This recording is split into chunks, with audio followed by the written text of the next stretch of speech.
Hello, today I want to talk a little bit about nomenclature for acids because naming acids has kind of a slightly different set of conventions, a slightly different set of rules. So I want to talk about a couple different classifications of acids. Now, acids, of course, are hydrogen donating compounds, and we can recognize them because they start with a hydrogen atom. There's a couple different classifications for them. We'll start off with binary acids. Binary, of course, meaning two or referring to two things. Binary acids are made up of two components, a hydrogen and a halogen. That's what a halide is. Comes from the halogens. And halogens, of course, are in the group 7A or 17 on the periodic table. So that's that column that is kind of penultimate to the noble gases. So that contains things starting with fluorine, chlorine, bromine, iodine, all those good ones.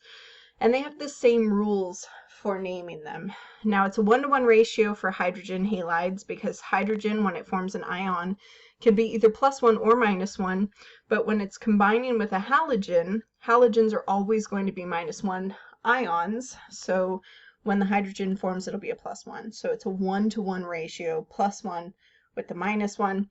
So we have hydrogen fluoride is usually a gas.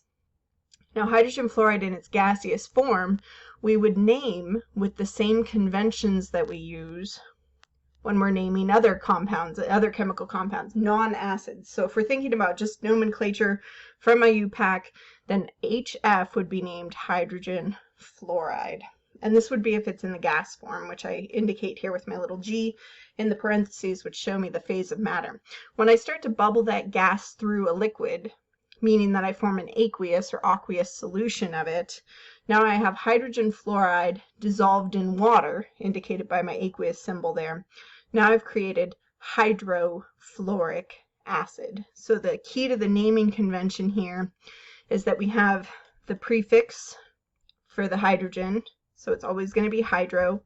Then we have the root of the element name here. So this is always hydro. The root of the element name.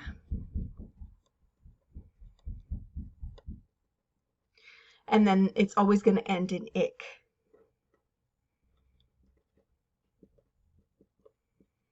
And then, of course, acid. So if we think about some of the other ones from the halogen column, a common acid that's in the primary component of our stomach acid, for example, is HCl. If it's hydrogen and chlorine combined together in the gaseous form, it would be hydrogen chloride. But if I bubble that through water and create an aqueous or aqueous solution, then that would give me, again, always hydro, the root of the halogen name, so this is chlorine, so the root is chlor. So it's kind of, the root is what do I have if I take off the ending, which in this case is the ine ending, and then it's going to end in ic, which you've probably heard of hydrochloric acid, HCl.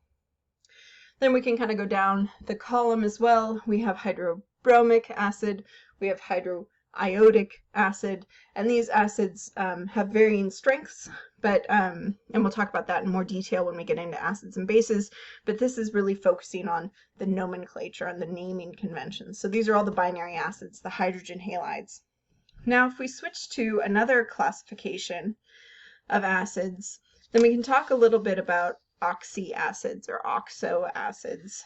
Now this is a hydrogen and a polyatomic ion, and so it's important to know your polyatomic ions, because if you know your eights and ites, so these are the ones that end in ate or end in ite, then you will always be able to name the acid that forms when that polyatomic links up with a hydrogen. So let's take, for example, NO3. NO3 with a -1 charge is nitrate. When it pairs up with this H+, then this gives me hydrogen nitrate, but it's an acid, so we call this nitric acid. So note in this case, no hydro, kind of comparing that to our binary acids above. It's just going to take the name of the polyatomic ion, you get rid of the 8, and add ic. Nitric acid. That's one of the strong acids, which is important to know. If we go to the ite version, so NO2 with a -1 charge is the nitrite ion. So when I have to name it in the form of an acid, so it links up with this hydrogen, then it becomes nitrous acid.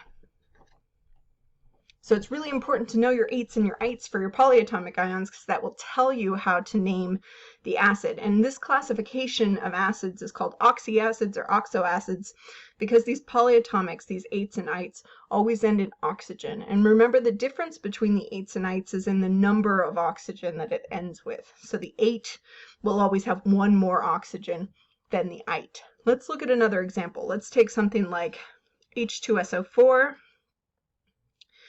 SO4 with a 2- charge is sulfate.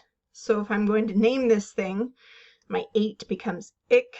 So this is actually sulfuric acid, which again, you've probably heard of sulfuric acid before.